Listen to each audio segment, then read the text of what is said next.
ginawa ho ng napakaraming tao, patakpakan ho, napakaraming tao. Sabi na, bravo, bravo. Ang galing. Napakagaling.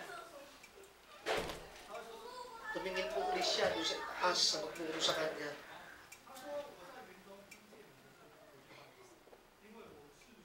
Nakatingin lamang po sa kanya na hindi natitinag ang kanyang master. And finally, ang sabi po niya sa kanyang sarili, gagawa ako ng isang obra maestra na anuman ang gawin ng napakaraming tao, umiyak man sila, matuwa, anumang gawin nila, mabless man sila o hindi mabless. Ito ay gagawin ko with my own master. Sabi po niya. Gagawin ko ito, hindi sa napakaraming tao, kundi ito'y gagawin ko sa aking master na nagturo sa akin. Ang ginawa po niya, nag-play po siya ng kanyang obra maestra. Marami hong natuwa, maraming umiyak, marami hong na-bless. Pero, sabi po niya sa kanyang sarili, ginawa ko yon hindi para sa inyo. Ginawa ko yun para sa aking master. Nung siya yung tumingin sa kanyang master na nagturo sa kanya kung ano mag-organ, nakangiti yung sa kanyang tuwa sa kanya. Kaya sabi niya, how? Sa paglilingkod po natin sa Panginoon, ano po ang motibo ng ating paglilingkod? Si Apostol Pablo sa kanyang paglilingkod, ang sabi po niya, if we will seek the applause of men, we cannot please God. Kung nanasain po natin ang parangal papuri ng napakaraming tao, maaaring hindi po yun sa pag-aral. Naging po na natin ang Panginoon. And the last but not the least is the power. The power is for the kingdom. Sabi po ng Acts 1:8, and you shall receive power when the Holy Spirit is come upon you. And you shall be my witness in Jerusalem, in all Judea and Samaria, and to the uttermost part of the earth. Sabi po roon, makakatanggap kayo ng kapangyarihan kapag napuspos tayo ng banal na Espiritu ng Diyos. Mga magulang kapatid, ang paglilingkod po natin sa ating Panginoon, it is not by our might. Zechariah 4:6. It is not our own power. It is the power of the Holy Spirit. Ito po yung kapangyarihan ng Lord. No? Kung kaya nagagawa po natin ang isang bagay, no? Dahil yung po ay kaloob ng Lord. Yung pong anointing na ibinibigay po ng Lord, that is the power of the Holy Spirit. So we need the power of the Holy Spirit sa atin ng paglilingkod sa Panginoon. O ginawa po natin ang isang bagay sa pamamagitan po ng ating lakas, ng ating kapangyarihan. Ang four bases of judgment, mga magulang kapatid, number 1 yung po tinatawag na quality. Second is motive. Third is about faithfulness. And the last is power. Kanino ho ba tayo kumukuha ng lakas? Naalala ko po, sabi po ng Nehemiah 8:10, for the joy of the Lord is our strength. Ang kagalakan sa Panginoon, yun po ang ating kalakasan. It is not our own strength. It is not our own power or ability and capability. It is the power of God, the power of the Holy Spirit being in us that pinagkakaloob po ng Lord sa atin.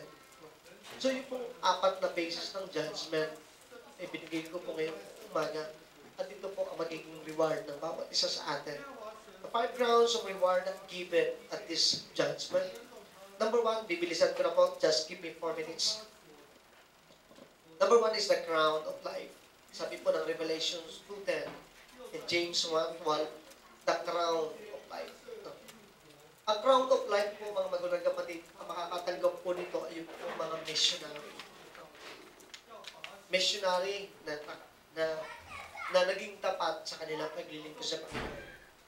And we are missionary. Bakit? We are the ambassadors of Christ. Ambassador ho tayo ng ating Panginoong Jesus.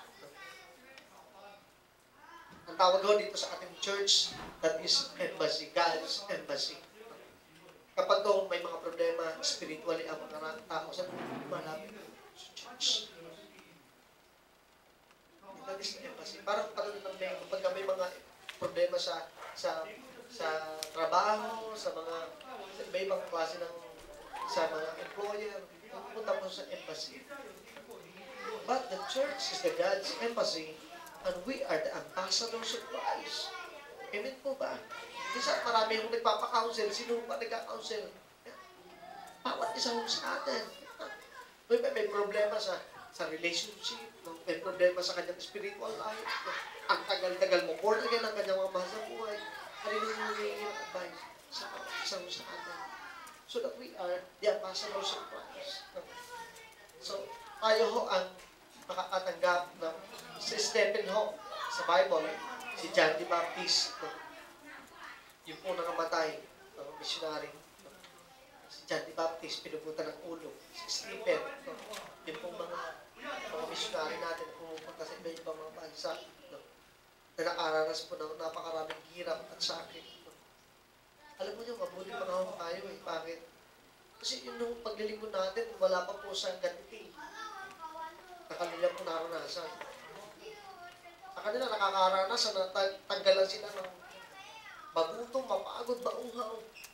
At ahol rito, ginagawa natin, ka-aircon pa tayo. Pinong iba, ayaw po umaten. Sa ibang bansa ho, ang gawain ho, nasa ilalim ng lupa. Bakit? Yung pong Bible, pinipitas isa-isa para hindi makita. Pero ngayon ho, tingnan natin yung mga Bible, pakamamay, nandun sa aparador. Inaambang na, napakarami ng dumi. Hindi mapuklat-buklat. So number one ho, yung tinatawag na crown of life. Pangalawa, the crown of glory.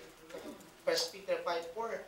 So, ito po yung mga pastor and teachers na makakatanggap ng crown of glory. So, kalwalhatian. The third is the crown of rejoicing. Sa 1 Thessalonians chapter 2, verse 19-20. Kaya po, ang makakatanggap po nito yung mga soul winners. Ang itatanong po ng Lord sa atin, ilan na ang nadala mo sa Panginoon? Baka pagharap mo doon, Panginoon, ako lang po. Yung aking mga magulang, hindi ko, yung mahal sa buhay, hindi ko nadala. At tatanggit pa yung mga magulang kapatid, that is the crown of rejoicing. At tatanong sa inyo, nasaan ang kasama mo? Yun ka bang nadala sa Panginoon?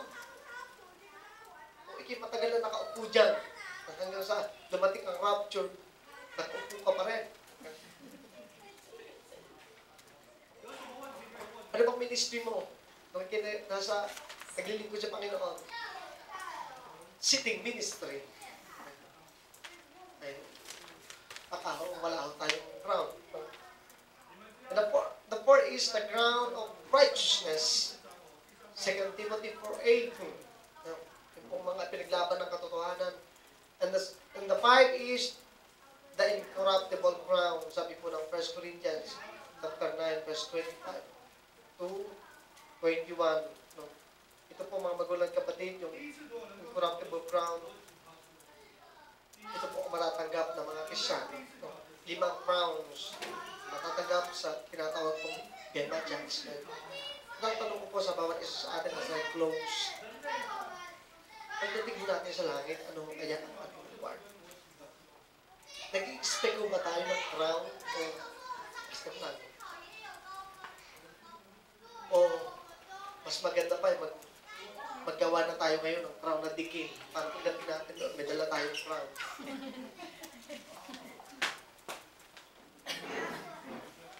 Mahalaga po magkaroon po tayo ng we must strong desire na magkaroon po tayo ng crown. At tatapusin ko po ang akin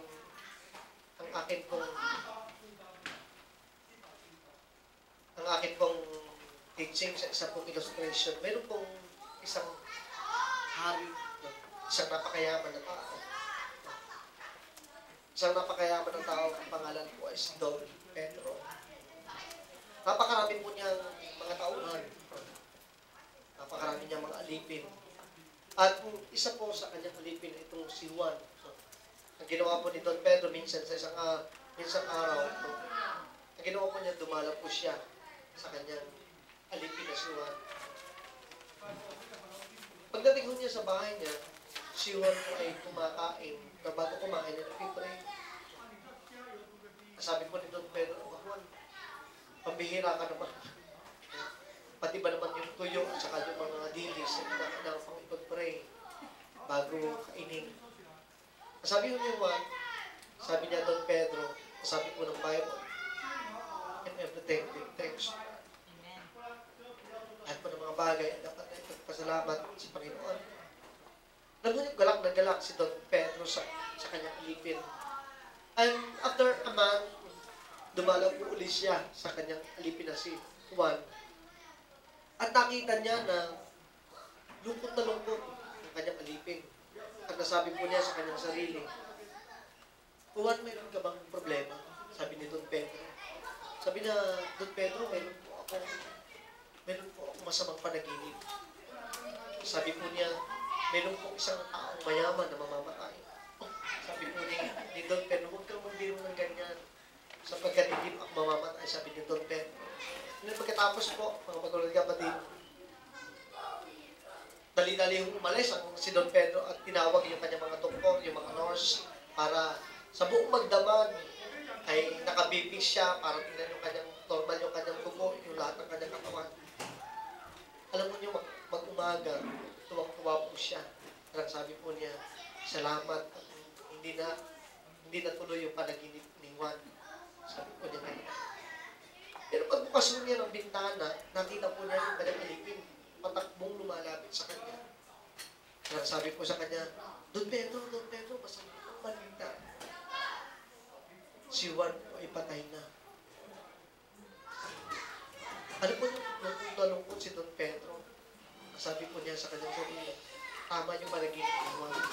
Meron isang taong mayaman na mamamatay.